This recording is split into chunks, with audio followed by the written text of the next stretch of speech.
two 90-pound German shepherds, one newborn baby girl, and every single person in Claire's life telling her it was the worst decision she'd ever make. She almost listened.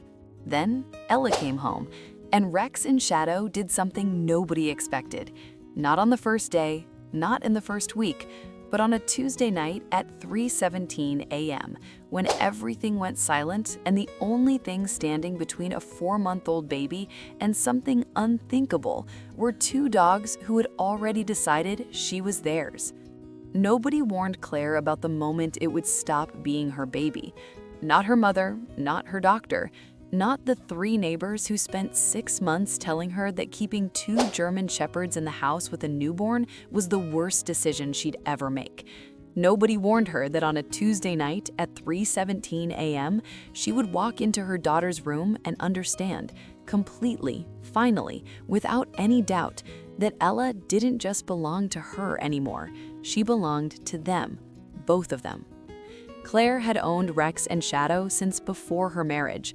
Rex came first, 92 pounds of black and tan German shepherd with ears that stood like radio towers and eyes that missed absolutely nothing. Shadow came 14 months later, slightly smaller at 88 pounds, darker coat, quieter personality, the kind of dog that watched a room before entering it. They were trained, obedient, loyal in the way that only German shepherds can be loyal, not just to a person, but to a purpose.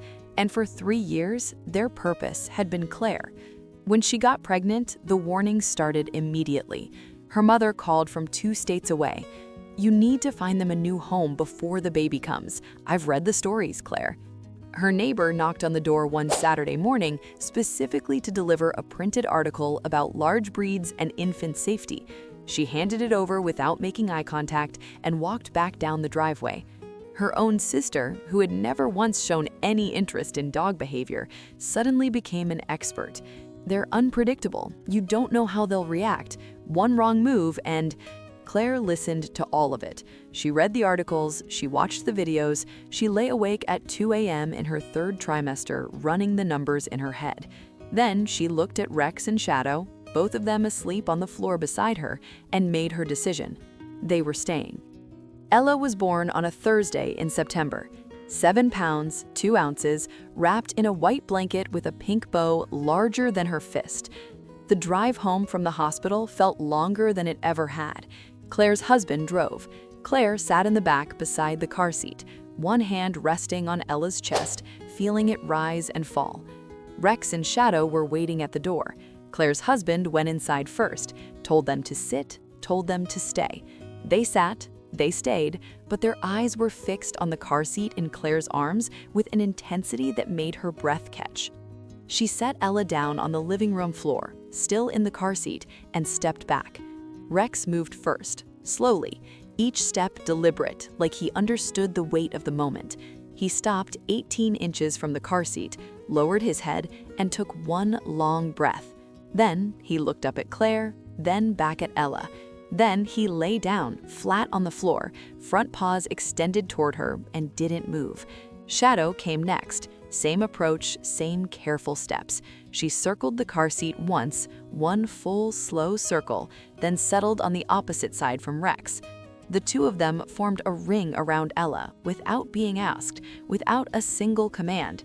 Claire stood in the middle of her living room and felt something shift. They already know, she thought. They already know she's ours.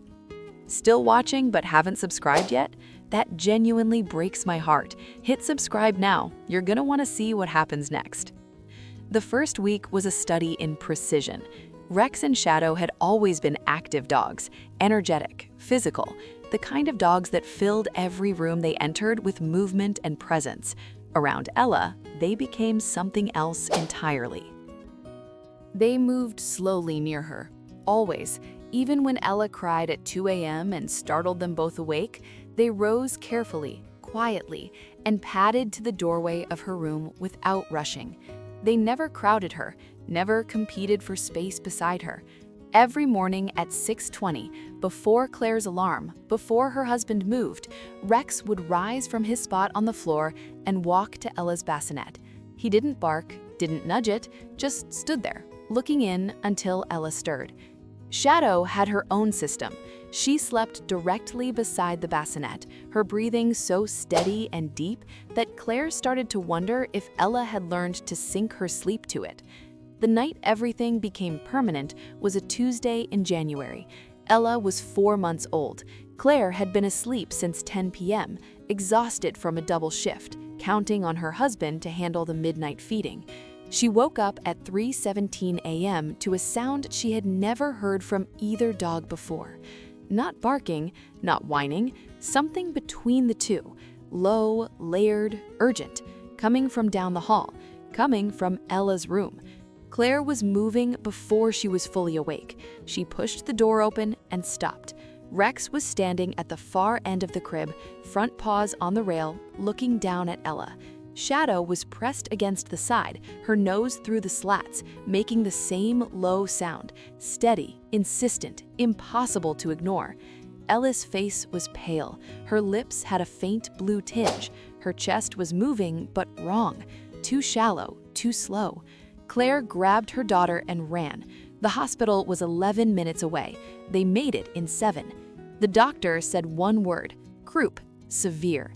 If you'd waited another 30 minutes, he said, how did you know to come in?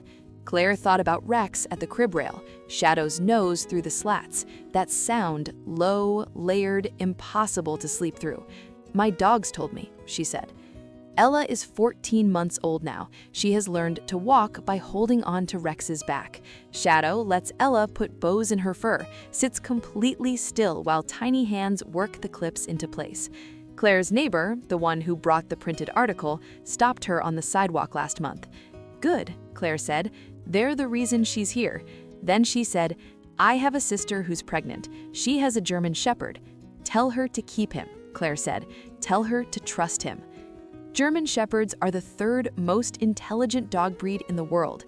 They don't just follow commands, they read context, they read emotion, they read the room. What Rex and Shadow did that January night wasn't training, it wasn't instinct alone. It was attention, pure, unbroken 3 a.m. attention. If you're bringing a baby home to a large breed dog, don't listen to the fear. Watch the dog, learn their language, because they are already watching you, already learning yours. And on the night it matters most, that attention will be the only thing standing between your child and the dark. Trust them. They already know what they're for. 2 German Shepherds and a newborn. Would you have taken that chance, or would fear have won? Tell me in the comments.